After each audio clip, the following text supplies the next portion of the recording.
An investigation is underway into two explosions in central Stockholm. The blasts rocked a busy shopping district on Saturday, killing one person and injuring two others. Police tell CNN at least one of the explosions was suspicious. And the Swedish news service TT says it received an email threat, along with Swedish security police, about 10 minutes before the first blast, criticizing Sweden's silence over controversial caricatures of the Prophet Muhammad, as well as the country's presence in Afghanistan.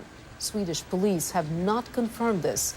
For the latest developments, Ted Lundgren, a reporter with Swedish TV4, joins us now on the phone. So, Ted, police have not confirmed that this email had been received 10 minutes before the blasts occurred. What are authorities saying?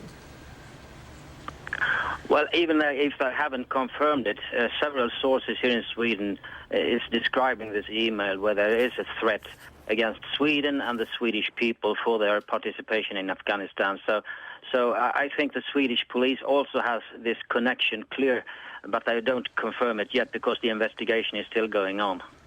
And tell us, as we look at these pictures, we see the car on fire, a very suspicious explosion, the police say, especially the second one. What can you tell us about how the explosions occurred? Well, first, at 5 o'clock local time, there was a car explosion, and there were two people injured. And just minutes later, there was this second explosion where one man was killed. Obviously, the conclusions now here is that that was some kind of a suicide mission, and that the two explosions are connected in some way. Police say that there were two gas pipes or something like that found in the car that they thought caused the explosion, as well as a bag which was found near the man's body, the man who was killed. Yes, in the car they found the gas tubes which exploded, and beside the killed man they found a bag containing what we know at this moment, a lot of metal scraps and nails and some kind of explosives. This didn't go off, and obviously just 1 out of 6 bombs on the man himself exploded. So if all these 6 bombs had exploded, it would have been catastrophic consequences, because there were a lot of people shopping in the streets.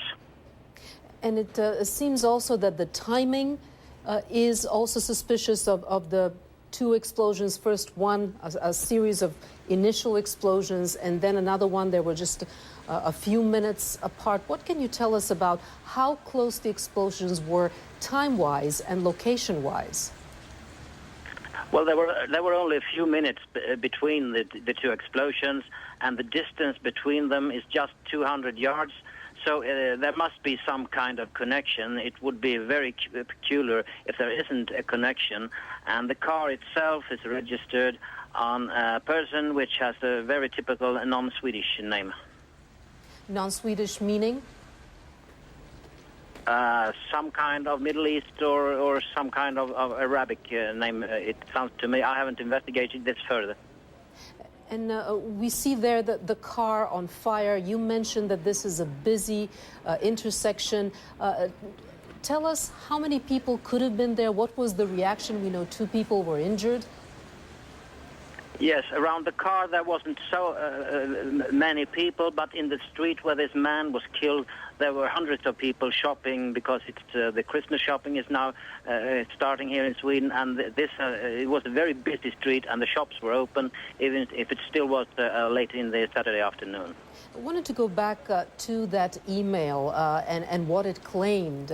Basically, the grievances expressed there about the Swedish presence, troop presence in Afghanistan, as well as cartoons that the person who wrote this email found offensive. How much of a tension is there in Sweden over these two particular topics? I think this artist's works has created more tension than the participation of Swedish soldiers in Afghanistan, because this paintings have brought a lot of uproar in among Muslims here in Sweden and in Europe as well. So, and this mail sent to the Swedish National Agency and the Swedish Security Police is said to have contained sentences like, now your children, daughters and sisters will die in the same way as our brothers and sisters and children are dying. And Ted, finally, was there a warning, a specific location telling people this is where you might expect something to happen? According to the police, there was no warning of the place itself, no more warning than this mail that has been sent out approximately about 10 minutes before the explosions.